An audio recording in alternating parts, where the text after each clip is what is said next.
Hi guys, Patharamattu സീരിയലിൻ്റെ ഒരു പുതുപുത്തൻ വിശേഷത്തിലേക്ക് എല്ലാവർക്കും സ്വാഗതം. വരാൻ പോകുന്ന ഒരു നല്ലൊരു എപ്പിസോഡ് വിശേഷത്തിലേക്കാണ് നമ്മൾ പോകുന്നത്. എന്താണെന്ന് വെച്ചാൽ നമ്മുടെ നന്ദുവിൻ്റെയും അനിയുടെയും കാര്യം ആകെ മൊത്തം പരിങ്ങലിലായിരിക്കുകയാണല്ലോ. അതേസമയം ജലജയുടെ മകള് അവന്തിക ലാൻഡ് ചെയ്തിരിക്കുകയാണ്. അവന്തികയെ വിട്ടിരിക്കുന്നത് ജലജയുടെ ഭർത്താവ് നാഗേന്ദ്രയുമാണ് കേട്ടോ. അങ്ങനെ നാഗേന്ദ്രയുടെ ഉടമസ്ഥതയിലുള്ളതാണ് എൻ ജ്വല്ലറി. അവരിപ്പോൾ മൂർത്തീസ് ജ്വല്ലറിയുടെ ശത്രുക്കളാണ്. അതിനു വേണ്ടിയിട്ട് അവന്തികയെ എല്ലാം പറഞ്ഞു വിട്ടിരിക്കുകയാണ്. നല്ല കുട്ടിയായിട്ട് നിന്ന് എല്ലാ കാര്യങ്ങളും ചോർത്തി കൊടുക്കാൻ വേണ്ടി വന്നിരിക്കുകയാണ് അവന്തിക. ജലജയ്ക്ക് പോലും ഈ വിവരം ശരിക്കും അറിയാൻ പറ്റുന്നില്ല കേട്ടോ. അങ്ങനെ അവന്തിക അവിടെ പല കളികളും കളിക്കുകയാണ്. എന്നാൽ ആദർശും അതുപോലെ മുത്തശ്ശനും ഒക്കെ വിചാരിക്കുന്നത് ഭയങ്കര നന്മ മരങ്ങളായിട്ട് നിൽക്കുന്നത് കൊണ്ട് തന്നെ ഒരുപാട് നഷ്ടങ്ങൾ ഉണ്ടാവുകയാണ് ആദർശിനൊക്കെ. പിന്നീട് അവരത് നേടിയെടുക്കുകയൊക്കെ ചെയ്യുന്നുണ്ട് കേട്ടോ. അങ്ങനെ വളരെ അടിപൊളി എപ്പിസോഡുകളാണ് ഇനിയിപ്പോൾ വരാൻ കിടക്കുന്നത്. നല്ല രസമുള്ള എപ്പിസോഡുകൾ. അതിൻ്റെ കൂട്ടത്തിൽ നമ്മുടെ അനിയുടെയും നന്ദുവിൻ്റെയും പ്രണയം അവിടെ പൂവിട്ടുകൊണ്ടേയിരിക്കുകയാണ്. അങ്ങനെ നന്ദുവിൻ്റെയും നവീൻ്റെയും വിവാഹം ഉറപ്പിക്കുകയും അങ്ങനെ നന്ദു ഗർഭിണിയാണെന്നുള്ള ഒരു കാരണം കൊണ്ടാണ് ആ വിവാഹം മുടങ്ങിപ്പോകുന്നത്. അങ്ങനെ അനിയും നന്ദു ഒന്നിക്കുകയും ഒക്കെ ചെയ്യുന്ന ഒരു വിശേഷങ്ങളിലേക്കാണ് പോകുന്നത് കേട്ടോ. നമ്മുടെ വീഡിയോ ഇഷ്ടമായാൽ ഒന്ന് ലൈക്ക് ചെയ്യണേ, ഹൈപ്പ് ചെയ്യണേ, ചാനൽ കൂടി ഒന്ന് സബ്സ്ക്രൈബ് ചെയ്ത് സപ്പോർട്ട് ചെയ്യണേ. അങ്ങനെ അനന്തപുരിയിലേക്ക് അവന്തിക രംഗപ്രവേശം ചെയ്തിരിക്കുകയാണ്. മുത്തശ്ശൻ്റെ അടുത്തൊക്കെ ചെന്നിട്ട് നല്ല കുട്ടിയായിട്ട് നിന്ന് കാലിൽ വീണ് അനുഗ്രഹം വാങ്ങുകയാണ്. അതുപോലെ തന്നെ അമ്മയായ ജലജയെ കുറ്റപ്പെടുത്താനും അവന്തിക മറക്കുന്നില്ല.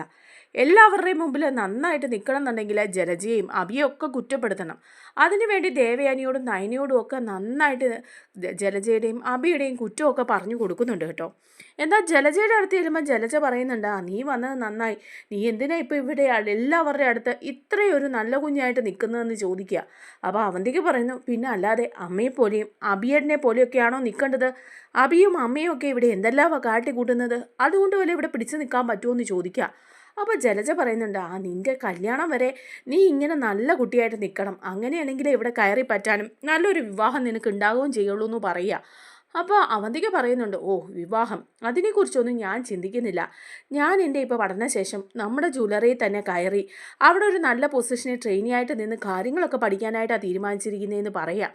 അപ്പോൾ ജലജ പറയുക, നിന്നെ ഈ ജ്വല്ലറിയിൽ എന്തെങ്കിലും സ്ഥാനം തരുമെന്ന് നിനക്ക് തോന്നുന്നുണ്ടോ? അബിക്ക് കൊടുത്ത സ്ഥാനമൊക്കെ മുത്തശ്ശനെ ആദർശം കൂടി എടുത്തു കളഞ്ഞു. അവനെ ഇവിടെ ജ്വല്ലറിയുടെ പരിസരത്ത് പോലും അടുപ്പിക്കുന്നില്ല, പിന്നെയാ നിന്നെ. അപ്പം അവന്തിക പറയാം, അമ്മ നോക്കിക്കോ, ഞാൻ ജ്വല്ലറി കയറി പറ്റുന്നതും ആദർശിൻ്റെ സ്ഥാനം തട്ടിയെടുക്കുന്നതും ഒക്കെ അമ്മ കണ്ടോളാൻ പറയാണ്. അതെ, അബിയെ പറഞ്ഞു വിട്ടെങ്കിൽ അവൻ്റെ കയ്യിലിരിപ്പിതായിട്ടല്ലേ ആദർശേട്ടൻ അങ്ങനെ ചെയ്തത്, അല്ലാതെ വെറുതെ ഒന്നും ആദർശേട്ടൻ അങ്ങനെ ചെയ്യില്ല എന്നും പറയാണ്. അങ്ങനെ ജലജയുടെ മുമ്പിൽ ഒരു കരടായിട്ട് നിൽക്കുക അവന്തിക. അപ്പം ജലജ മനസ്സിലിങ്ങനെ ആലോചിക്കുന്നുണ്ട്, ഇതെന്താ ഇവളിപ്പോൾ ഇങ്ങനെയൊക്കെ ചെയ്യുന്നത്?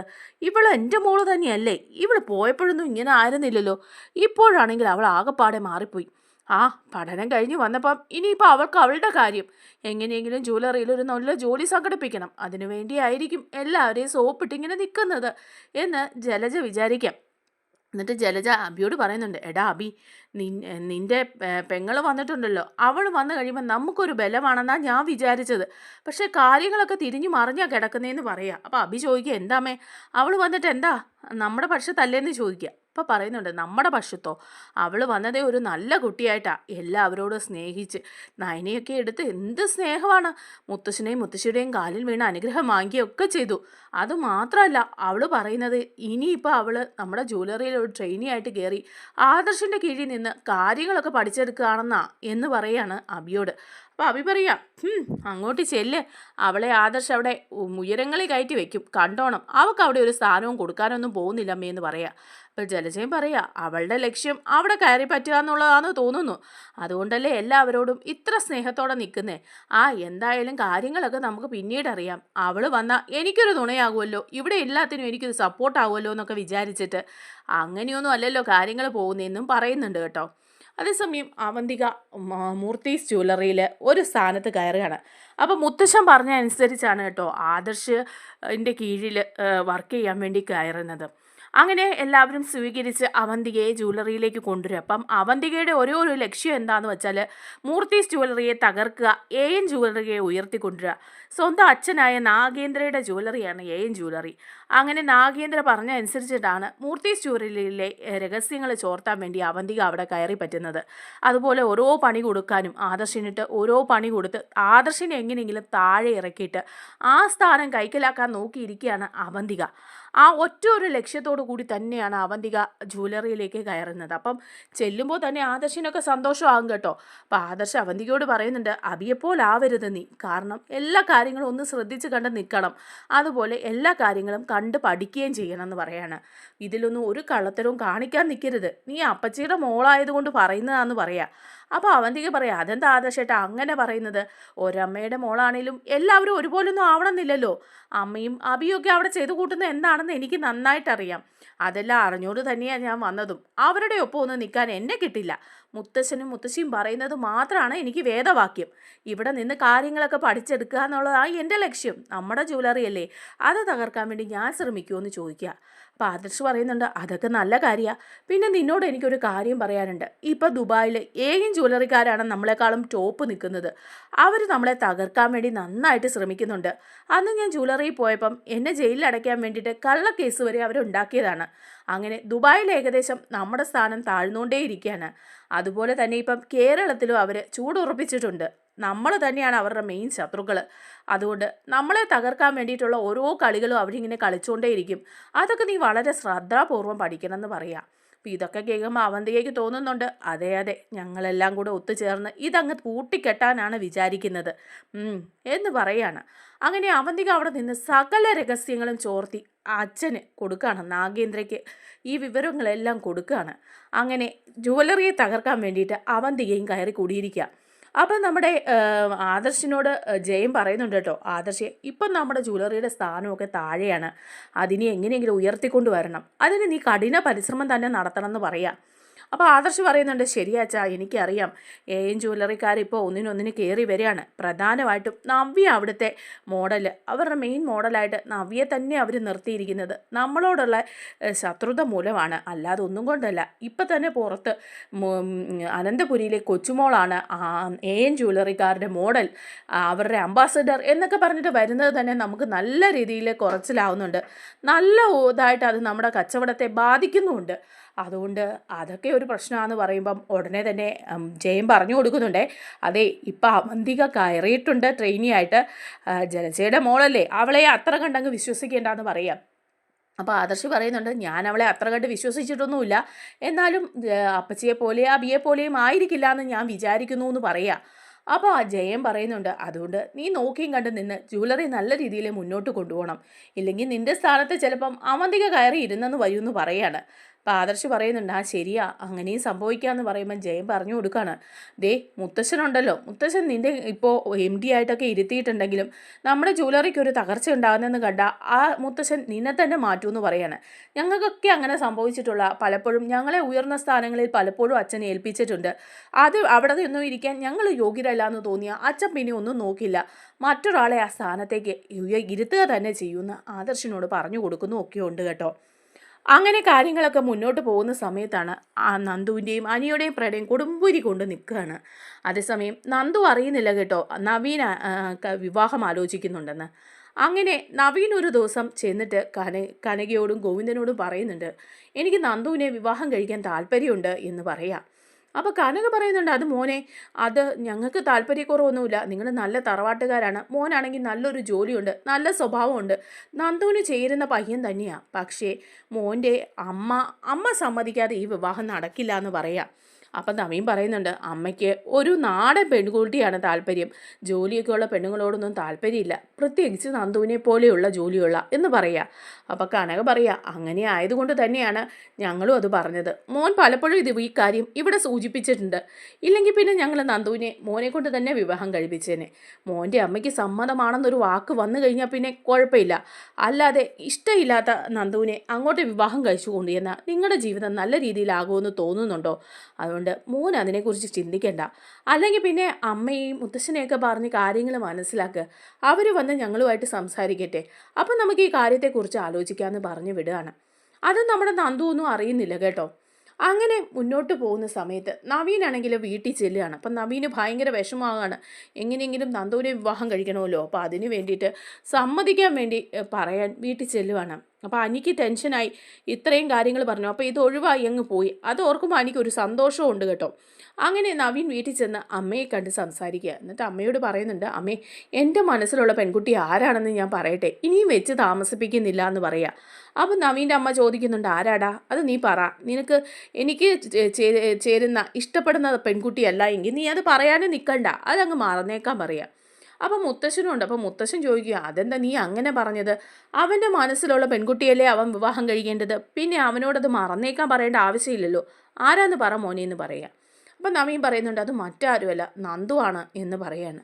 അപ്പം നവീൻ്റെ അമ്മയ്ക്ക് നല്ല ദേഷ്യം വരികയാണ്. നവീൻ്റെ അമ്മ എണീറ്റ് എന്ന് ചോദിക്കുക, ആരാടാ ആ എസ് ഐ നന്ദുവോ? അവളാണോ നിൻ്റെ മനസ്സിൽ? ഇത് നടക്കില്ല, അവളെപ്പോലൊരു പെണ്ണിനെ വിവാഹം കഴിക്കാൻ ഞാൻ സമ്മതിക്കില്ല.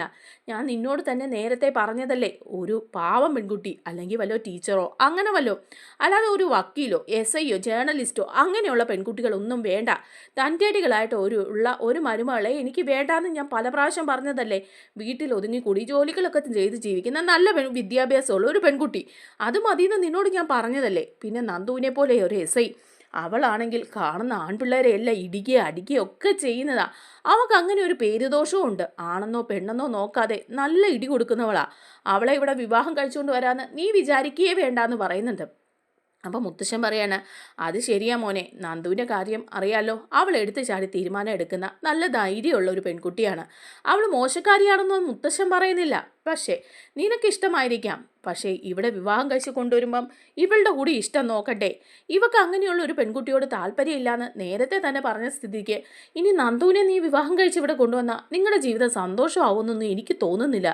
ഇവളല്ലേ ഐറ്റം, നന്ദുവിനോട് പോരെടുക്കുകയും വഴക്കുണ്ടാക്കുകയും ഒക്കെ ചെയ്യുമെന്ന് പറയാം. അപ്പോൾ നവീൻ്റെ അമ്മ പറയാം, ഞാനങ്ങനെ പോരെടുക്കുകയും വഴക്കുണ്ടാക്കുകയൊന്നും ചെയ്യല, പക്ഷേ എൻ്റെ മനസ്സിന് ചേരില്ല. നീ അത് മനസ്സിലാക്കണം നവീനെ, നീ ഒരു പേരുകേട്ട വക്കീലാണ്. അപ്പോൾ അതുപോലെ തന്നെ തിരക്കും കാര്യങ്ങളും ഒക്കെ ഉള്ള ഒരു പെൺകുട്ടിയെ വിവാഹം കഴിച്ച് കൊണ്ടുവന്നു കഴിഞ്ഞാൽ നിങ്ങളുടെ കുടുംബജീവിതം നല്ല രീതിയിൽ പോവില്ലെന്ന് ഓർത്ത് തന്നെയാണ് ഞാനിത് തടയുന്നത്. നന്ദുവിനാണെങ്കിൽ രാവെന്നോ പകലെന്നോ ഇല്ലാതെ ഡ്യൂട്ടിക്ക് പോകേണ്ടവളും, അങ്ങനെ ഒരു പെൺകുട്ടിയെ ഇവിടെ വേണ്ടെന്ന് ഞാൻ പറഞ്ഞതിൻ്റെ കാര്യം അത് തന്നെയാണെന്ന് പറയാം.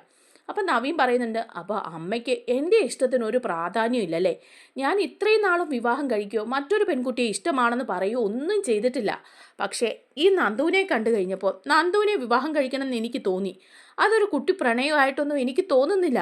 ഞാൻ ആ കാര്യം നിങ്ങളോടെല്ലാം തുറന്നു പറഞ്ഞു. അമ്മയ്ക്ക് നന്ദുവിനെ പോലൊരു പെൺകുട്ടിയെ താല്പര്യമില്ല എന്ന് പറഞ്ഞതുകൊണ്ട് മാത്രമാണ് ഞാൻ ആരാണ് പെൺകുട്ടിയെന്ന് തുറന്നു പറയാതിരുന്നത്. പക്ഷേ ഇനിയും എനിക്കത് പറയാതിരിക്കാൻ പറ്റില്ല. നന്ദുവിനെ എനിക്ക് വിവാഹം കഴിക്കണം എന്ന് പറയാണ്. അപ്പം നവീൻ്റെ അമ്മ പറയുന്നുണ്ട്, ഇല്ല അത് നടക്കില്ല, നീ ആ കാര്യം വിടെന്ന് പറയാം. അപ്പം നവീൻ പറയുന്നുണ്ട്, ഇല്ല ഞാൻ ആ കാര്യം വിടില്ല എന്ന് പറയാണ് കേട്ടോ.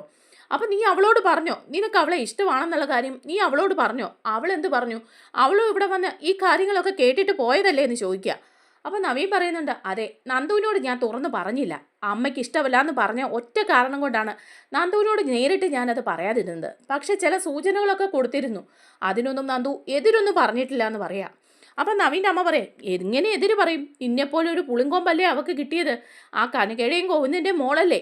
ഒരു ഗതിയും പരഗതിയും ഇല്ലാത്ത വീട്ടിൽ നിന്ന് ഇതുപോലൊരു സ്ഥലത്തേക്ക് അവൾക്ക് വന്നു കയറാൻ പറ്റില്ലെന്ന് പറയാം. അപ്പം മുത്തശ്ശൻ പറയുന്നുണ്ട്, നിർത്ത്, നീ ഇങ്ങനെയൊക്കെ സംസാരിക്കാതെ ഇദ്രി. അവർക്ക് എന്താ ഒരു ഗതിയും പരഗതിയും ഇല്ലാത്തത്? നല്ല സ്വഭാവമുള്ള 2 പേരാണ് കനകയും ഗോവിന്ദനും. അവരുടെ മോളും അതെ.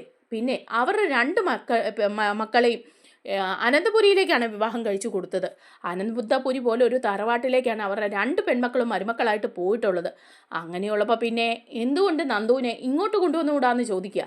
അപ്പം നവീൻ്റെ അമ്മ പറയുക, അതൊക്കെ ശരി തന്നെയാ, ആ നവ്യ എന്ന് പറഞ്ഞവളുടെ കാര്യം അങ്ങ് വിട്ടേക്ക്. പക്ഷേ നയന നല്ല അടക്കോ ഒതുക്കമുള്ള നല്ല പെൺകുട്ടിയാ. അതുപോലൊരു പെൺകുട്ടിയായിരുന്നു നന്ദുവെങ്കിൽ അത് നന്നായിരുന്നേനെ. എൻ്റെ മനസ്സിലുള്ള പെൺകുട്ടി അതുപോലൊരു പെണ്ണാന്ന് പറയാം. അപ്പം നവീൻ പറയാം, അതെങ്ങനെയാകുമ്പോൾ ഇനി സാധിക്കുക? നയനി ആദർശേട്ടൻ വിവാഹം കഴിച്ചില്ലേ, ഇനിയിപ്പോൾ അതൊന്നും സാധിക്കില്ലല്ലോ. അതുമാത്രമല്ല നന്ദുവിനെ പോലൊരു പെൺകുട്ടി തന്നെയാണ് എൻ്റെ മനസ്സിലുള്ളതെന്ന് പറയാം. അങ്ങനെ അങ്ങോട്ടും ഇങ്ങോട്ടും തർക്കിച്ചും പിടിച്ചും നവീൻ അവരെ കൊണ്ട് സമ്മതിപ്പിക്കുക. എന്നിട്ട് അവരോട് പറയുന്നുണ്ട്, മുത്തശ്ശനും അമ്മയും കൂടി പോയി നന്ദാവനത്തിൽ പോയി അവിടെ നന്ദുവിൻ്റെ അമ്മയും അച്ഛനെയും കാണണം. അവരോട് ഞാൻ സംസാരിച്ചപ്പം നിങ്ങൾ 2 പേരും ചെന്ന് വിവാഹാലോചന നടത്തിയാൽ ഈ വിവാഹം നടത്താമെന്നാണ് അവർ പറഞ്ഞതെന്ന് പറയുകയാണ്. അപ്പം മുത്തശ്ശൻ പറയുന്നുണ്ട്, എന്നാൽ ശരി, കനകയും ഗോവിന്ദനും അങ്ങനെ പറഞ്ഞെങ്കിൽ നിന്റെ ഇഷ്ടപ്രകാരം അങ്ങനെ പോകാം. ഇനിയിപ്പോൾ ഇതിന് ശേഷം എന്തെങ്കിലുമൊക്കെ പ്രശ്നം ഉണ്ടായി ജീവിതത്തിൻ്റെ താളം തെറ്റിയാൽ ഞങ്ങളെ പിടിച്ച് നീ വലിച്ചിടല്ലേ എന്ന് പറയാം. അവൻ്റെ അമ്മയും പറയുന്നുണ്ട്, ശരിയാ, നീ അവളെ വിവാഹം കഴിക്കണമെന്ന് ഇത്രയധികം നിർബന്ധം പിടിക്കുന്നത് കൊണ്ട് മാത്രമാണ് ഞങ്ങൾ ഈ വിവാഹത്തിന് സമ്മതിക്കാമെന്ന് തീരുമാനിച്ചത്. ഇനി ഈ വിവാഹം ഉറപ്പിച്ചതിന് ശേഷമോ വിവാഹം കഴിഞ്ഞതിന് ശേഷമോ എന്തെങ്കിലുമൊക്കെ പ്രശ്നം ഉണ്ടായാൽ അത് നീ തന്നെ സഹിച്ചോണം. അപ്പോൾ ഞങ്ങളുടെ അടുത്തേക്കൊന്നും പറഞ്ഞുകൊണ്ട് വരരുതെന്ന് പറയാണ്. അപ്പോൾ നവീൻ പറയുന്നുണ്ട്, ശരി, ഞാൻ അങ്ങ് സഹിച്ചോളാം എന്ന് പറയാം. അങ്ങനെ നവീൻ്റെ അമ്മയും മുത്തശ്ശനും കൂടി പോവുകയാണ് നന്ദാവനത്തിലേക്ക്. അവിടെ ചെല്ലുമ്പോൾ കനകയും ഗോവിന്ദനെ സ്വീകരിച്ചിരുത്തുകയും കാപ്പി കൊടുക്കുകയും ഒക്കെ ചെയ്യുന്നുണ്ട്. ആ സമയത്ത് നന്ദു അവിടെ ഉണ്ട് കേട്ടോ. അപ്പോൾ നന്ദുവിനെ ഒന്ന് കാണണമെന്ന് പറയണം. അപ്പോൾ നന്ദു സന്തോഷത്തോടെ, ആ നവീനേട്ടൻ്റെ അമ്മയും മുത്തശ്ശനും അല്ലേ, എന്താ ഇതുവഴി വന്നതെന്നൊക്കെ ചോദിക്കുമ്പോൾ അവർ പറയാണ്, ഞങ്ങൾ ഇതുവഴി പോയപ്പം ഒന്ന് കയറിയെന്നേ ഉള്ളൂ, പിന്നെ വെറുതെ കയറിയതല്ല, വേറെ ചില കാര്യങ്ങൾ കൂടി തീരുമാനിക്കാൻ വേണ്ടി കയറിയതാണെന്ന് പറയുക. എന്നിട്ട് അവർ കാര്യം അങ്ങ് പറയാണ്, നവീന് വേണ്ടി നന്ദുവിനെ ആലോചിക്കാൻ വേണ്ടിയാണ് ഞങ്ങൾ വന്നത്. നിങ്ങൾക്കെല്ലാവർക്കും ഈ കാര്യം അറിയാമെന്നറിയാം, പിന്നെ ഞങ്ങൾ നേരിട്ട് വന്ന് ആലോചിച്ചാൽ മാത്രമേ കനകയും ഗോവിന്ദനും സമ്മതിക്കുള്ളൂ അവൻ പറഞ്ഞു. അതുകൊണ്ടാണ് ഞങ്ങൾ നേരിട്ട് വന്നത്. ഞങ്ങൾക്ക് തൽക്കാലത്തേക്ക് എതിർപ്പൊന്നുമില്ല. എൻ്റെ മനസ്സിൽ ഇങ്ങനൊരു പെൺകുട്ടി ആയിരുന്നില്ല എൻ്റെ മരുമകളായിട്ട് വരേണ്ടത്.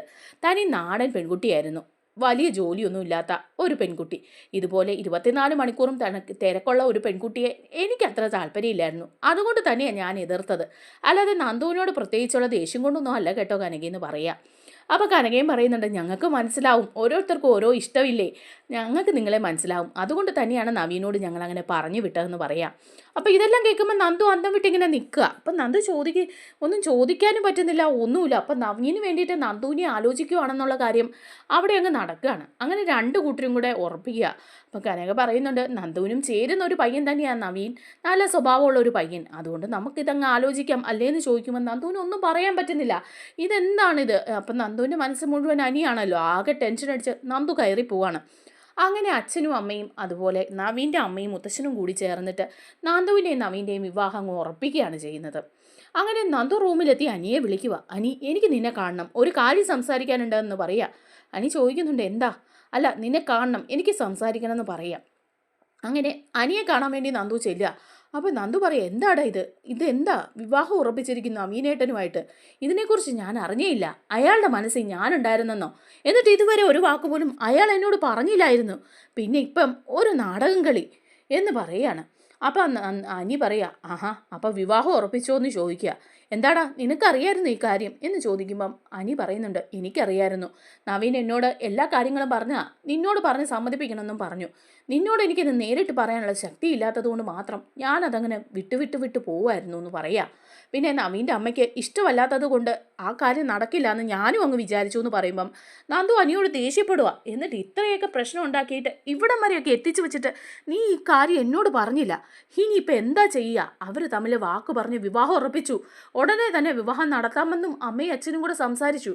അതുപോലെ ആദർശേട്ടനെ നയനേച്ചിയൊക്കെ വിളിച്ച് അനന്തപുരിയിലേക്കും ഈ വിവരം പറഞ്ഞു. ഇനിയിപ്പോൾ എന്താ നമ്മൾ ചെയ്യുക? എങ്ങനെ ഈ വിവാഹം മുടക്കുക എന്ന് പറയാണ്. അങ്ങനെ വിവാഹത്തിന് ആദർശേട്ടന് നയനേച്ചി എല്ലാം സമ്മതിച്ച സ്ഥിതിക്ക്, എല്ലാ കാര്യങ്ങളും അവർ തീരുമാനിച്ച സ്ഥിതിക്ക് നിശ്ചയം പോലും ഇല്ലാതെ വിവാഹം നടത്താനാണ് അമ്മയുടെ അച്ഛൻ്റെയും തീരുമാനം. ഉടനെ തന്നെ നടത്തണമെന്നുമാണ്. അപ്പോൾ എങ്ങനെ നമ്മളിത് മുടക്കും എന്ന് പറയാണ്. അപ്പം അനി പറയുന്നുണ്ട്, നമ്മുടെ രണ്ടിൻ്റെയും കാര്യം എല്ലാവർക്കും അറിയാം, പക്ഷേ നമ്മളെ വിവാഹം കഴിക്കാൻ ആരും സമ്മതിക്കുകയില്ല. ഇനിയിപ്പോൾ എന്താ ചെയ്യുക എന്ന് ചോദിക്കുക. എന്നിട്ട് അനി പറയുന്നുണ്ട്, ഇനി ചെയ്യാൻ ഒന്നും മാത്രമേ ഉള്ളൂ, നമുക്ക് രണ്ടുപേർ കൂടെ അങ്ങ് ഒളിച്ചോടിയാലോ എന്ന് പറയുക. അപ്പം നന്ദു പറയുന്നുണ്ട്, എന്താണ് ഇത് പറയുന്നത്? ഒരു സ്ഥലം എസ് ഐ എങ്ങനെ ഒളിച്ചോടൂന്നാണ് നീ പറയുന്നത്? എങ്ങോട്ട് ഒളിച്ചോടൂന്നാണ് പറയുന്നത്? അതൊന്നും നടക്കാൻ പോകുന്നില്ല. വേറെന്തെങ്കിലും പറയണം, നമുക്ക് നേരിട്ട് പറഞ്ഞാലോ നവീനോട് എന്ന് പറയാണ്. അപ്പോൾ പറയുന്നുണ്ട്, നവീൻ ഒഴിച്ച് ബാക്കി എല്ലാവർക്കും അറിയാം, നവീനോടും കൂടെ പറഞ്ഞാലോ എന്ന് ചോദിക്കുക. അങ്ങനെ നവീനോട് പറയാൻ പോവാണ് അനിയും നന്ദും കൂടെ. അങ്ങനെ നവീനോട് പറയുന്നുണ്ട് കേട്ടോ, ഞങ്ങൾ രണ്ടും ഇഷ്ടത്തിലാണെന്ന് പറയാം. അപ്പം നവീൻ ഞെട്ടിപ്പോവാണ്. എന്നിട്ട് അനിയോട് പറയുക, എന്നിട്ട് അനി ഇതുവരെ ഇത് എന്നോട് പറഞ്ഞോ? ഞാൻ പല പ്രാവശ്യം തന്നോട് പറഞ്ഞതല്ലേ, ഇതിപ്പം വിവാഹത്തിൻ്റെ തലേ ദിവസം വന്ന് ഇങ്ങനെ പറഞ്ഞാൽ എങ്ങനെയാണ് കാര്യങ്ങൾ നടക്കുക? അച്ഛനും മുത്തശ്ശനും അമ്മയും എല്ലാവരും പ്രതീക്ഷയിലാണ്. പല പ്രാവശ്യം അമ്മ വേണ്ടെന്ന് പറഞ്ഞിട്ടും ഞാൻ നിർബന്ധിച്ചാണ് ഇത് തീരുമാനിപ്പിച്ചത്. ഇനിയിപ്പോൾ ഇത് വേണ്ടെന്ന് വയ്ക്കാൻ പറയാൻ എനിക്ക് പറ്റില്ല. നിങ്ങൾ എന്താണെന്ന് വെച്ചാൽ തീരുമാനിച്ചോളാൻ പറഞ്ഞ് നവീൻ അവരെ കൈയൊഴിയാണ്. അങ്ങനെ നന്ദു അനിയും കൂടെ ഒരു തീരുമാനം എടുക്കുകയാണ്. നന്ദു ഗർഭിണിയാണെന്നുള്ള വിവരം എല്ലാവരോടും പറയാമെന്ന്. അപ്പോൾ എല്ലാവരും ഇതിന് സമ്മതിക്കും. മറ്റേ വിവാഹം അങ്ങ് മുടങ്ങിയും പോകുമല്ലോ എന്ന് പറയാം. അനി പറഞ്ഞു കൊടുക്കുക നന്ദുവിനോട്. അപ്പം നന്ദു പറയുന്നുണ്ട്, എടാ ഇതൊക്കെ മോശമല്ലേ, അങ്ങനെയൊന്നും സംഭവിക്കാതെ നമ്മളിങ്ങനെ നുണ പറഞ്ഞ്. അപ്പം അനി പറയുന്നുണ്ട്, അല്ലാതെ ഈ വിവാഹം മുടക്കാൻ നമുക്ക് പറ്റില്ല. നമ്മൾ തമ്മിൽ ഇങ്ങനെ ഒരു ബന്ധം ഉണ്ടെന്നുള്ള വിവരം എല്ലാവർക്കും അറിയാം. ഇനി നീ ഗർഭിണിയാണെന്ന് പറഞ്ഞാൽ മാത്രമേ ഉള്ളൂ ഈ വിവാഹം മുടങ്ങുള്ളൂ. അതുകൊണ്ട് നീ അത് പറയണം എന്ന് പറയാണ്. അങ്ങനെ നന്ദു കനകയോട് പറയാണ് കേട്ടോ ഈ വിവരം. ഈ വിവാഹം നടക്കില്ല, ഞാൻ ഗർഭിണിയാണ് എന്ന് പറയാണ്. അനിയെ മാത്രമേ ഞാൻ വിവാഹം കഴിക്കുള്ളൂ എന്ന് പറയുക. കനക ബഹളം വെച്ച് ഭയങ്കര പ്രശ്നമാവുകയാണ്. കനക മരിക്കാൻ പോവാണെന്നൊക്കെ പറഞ്ഞ് അവിടെ കിടന്ന് ഭയങ്കര ബഹളമാണ്. അങ്ങനെ ആദർശിനെയും നയനെയൊക്കെ വിളിച്ചു വരുത്തി അവരും ഒക്കെ ചോദിക്കുമ്പോൾ നന്ദു ഇത് തന്നെ പറയാണ്. അങ്ങനെ നവീൻ്റെ വീട്ടുകാരെ നവീനെ ഈ വിവരം അറിയിക്കുക, ഈ വിവാഹം നടക്കില്ല, നന്ദു അനിയും കൂടെയുള്ള വിവാഹമേ നടക്കുകയുള്ളൂ എന്ന്. അങ്ങനെ നന്ദു ഗർഭിണിയാണെന്നുള്ള വിവരം എല്ലാവരെയും അറിയിക്കുമ്പം ആ വിവാഹം മുടങ്ങി പോവാണ് കേട്ടോ നവീനുമായിട്ടുള്ളത്. അതിനുശേഷം അവിടെ ഭയങ്കര ബഹളമാണ് നടക്കുന്നത്. നന്ദുവിനെ വീട്ടിൽ നിന്ന് ഇറക്കി വിടുകയാണ്. അങ്ങനെ നന്ദു അനിയും കൂടെ ഒന്നിച്ച് ഇറങ്ങിപ്പോവാണ്. അതുപോലെ തന്നെ നന്ദുവിനെ വിവാഹം കഴിച്ചുകൊണ്ട് അനന്തപുരിയിലേക്ക് കയറി ചെല്ലാൻ ജാനകിയോട്ട് സമ്മതിക്കുകയല്ല. ഇത് പറ്റില്ല എന്ന് പറയാണ്. ഇങ്ങനെ നാണം കെട്ട രീതിയിൽ ഇവളെ വിവാഹം കഴിച്ച് ഈ വീട്ടിൽ കയറ്റാൻ പറ്റില്ല എന്ന് പറയുന്നത് കൊണ്ട് തന്നെ നന്ദുവും അനിയും കൂടെ വേറെ പോയി താമസിക്കുന്നുണ്ട് കേട്ടോ. അവരൊറ്റയ്ക്കൊരു വീട്ടിൽ പോയി താമസിക്കുകയൊക്കെ ചെയ്യാണ് വിവാഹശേഷം. ആ ഒരു വിശേഷങ്ങളിലേക്ക് നമുക്ക് വേറെ വീഡിയോയിലൂടെ വരാം. നമ്മുടെ വീഡിയോ ഇഷ്ടമായാലൊന്ന് ലൈക്ക് ചെയ്യണേ, ഹൈപ്പ് ചെയ്യണേ, ചാനൽ കൂടി ഒന്ന് സബ്സ്ക്രൈബ് ചെയ്ത് സപ്പോർട്ട് ചെയ്യണേ. താങ്ക്